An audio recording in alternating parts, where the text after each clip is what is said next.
Tower appeared on the 1975 album Blues for Allah.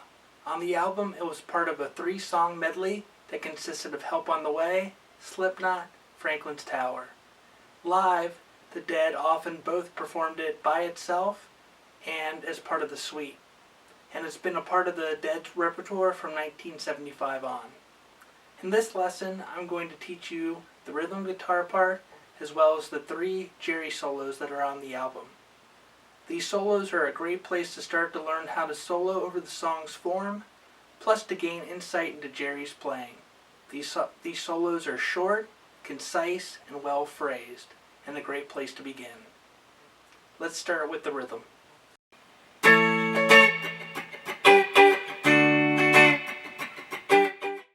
Franklin's Tower is in the key of A Mixolydian and consists of 3 major chords: A major, G major, and D major.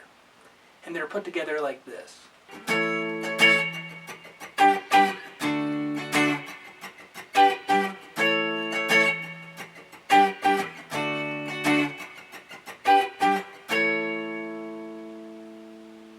I'm going to teach you 3 voicings for each chord so you can play it the way Bob Weir does, all over the neck. The first voicing begins down here on the 5th fret of the 6th string, and you can either play it the way I like to play it with my thumb, or you can play it as a full bar chord, or you can even play it as a partial bar chord. But let's start with the chord. It's the 5th fret on the 6th string, followed by the 7th fret, so the 5th and 4th string, 6th fret of the 3rd string, then the 5th fret of the 2nd and 1st string. Then you move that whole shape down a whole step to the 3rd fret of the 6th string, and you have your G chord. And then for the D chord, we're playing a bar chord starting on the 5th fret of the 5th string. That's our D root. And we have 5th fret of the 5th string, 7th fret of the 4th, 3rd, and 2nd string. Put that together and it sounds like this.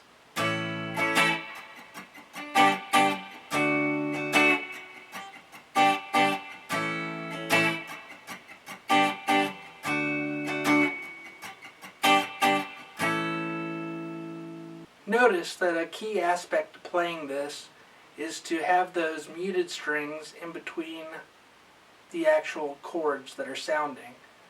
So for example, after you play the A chord, we just put half pressure on the string so we get this muted sound, and we have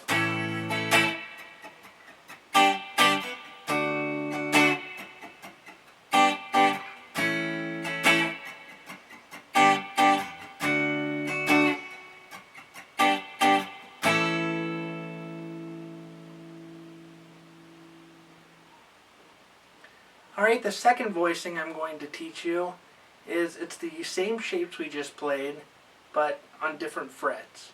So instead of having our D chord starting with the 5th string root, we're going to have our A chord with the 5th string root, and that's starting on the 12th fret. So we have 12th fret of the 5th string, followed by the 14th frets of the 4th, 3rd, and 2nd. And we have an A chord. Move that down a whole step to the 10th fret, and we have our G chord. And then for our D chord, we're going to play the same shape as we did for the A chord, but up here on the 10th fret. And we have our D. So this is going to sound like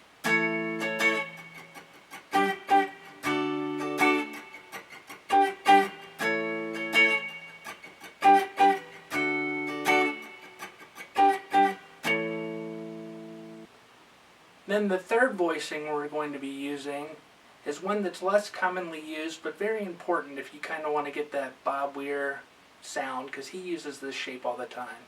It's based out of a C chord shape,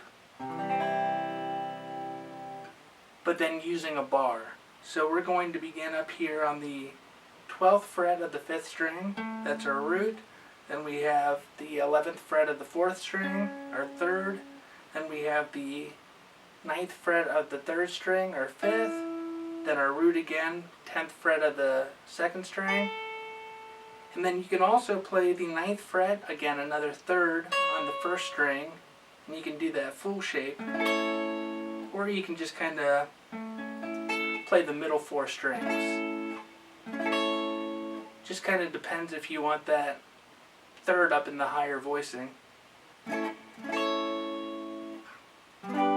So we'll move that whole shape down a whole step. So we're beginning with the pinky on the 10th fret of the 5th string, and our bar is there on the 7th fret. So we have 5th string 10th fret, 4th string 9th fret, then 7th fret of the 4th string, 8th fret of the 2nd string, and if you want to, an optional 7th fret of the 1st string. Then for our D chord, we're going to play this shape right here, which is it's a D chord with the 3rd in the bass, in this case an F sharp. And Bob also uses this shape very often. So just think of it as kind of the upper part here is the upper part of our D chord where we were on the 5th fret, our 5th string root. But this time we're going to have our index finger play that bar, those 3 notes on the 7th fret, 4th string, 3rd string, and 2nd string. And then with the ring finger, play the 9th fret of the 5th string. And again, that's a D with the F sharp in the bass, or 3rd in the bass. So put all that together and you have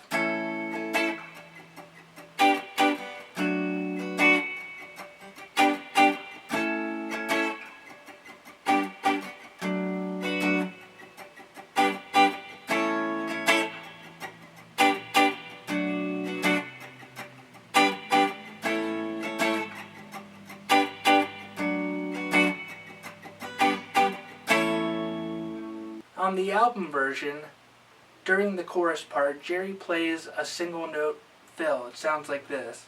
And it starts on the 3rd beat of the 2nd measure, the measure that has the D chord in it. So it sounds like this.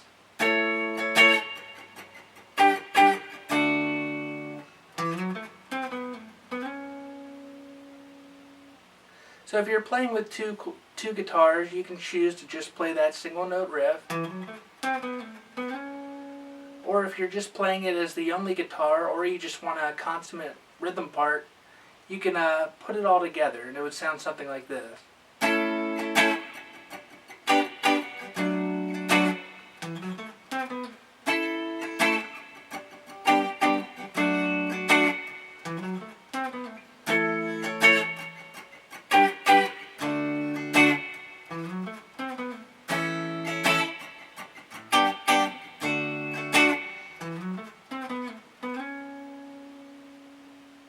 Alright, so the lick itself starts on the 7th fret of the 5th string, and then the 9th fret of the 5th string, and then we have the 7th fret of the 4th string.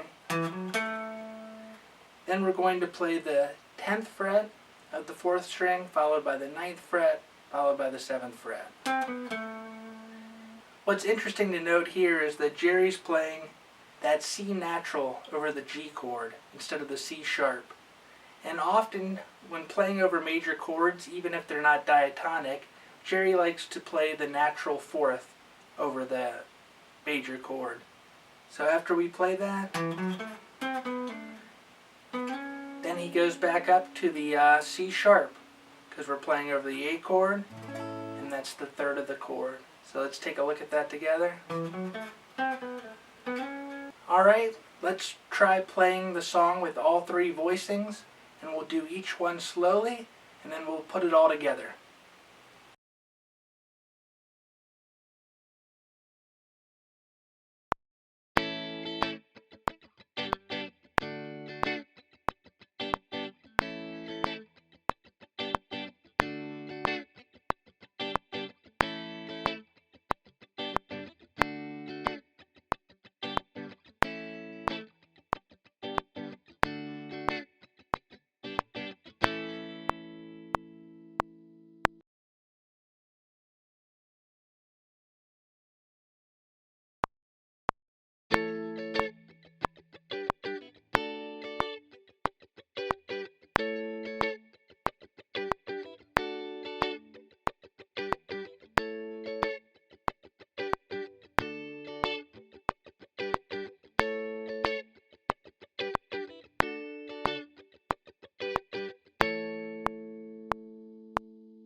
Thank you for watching.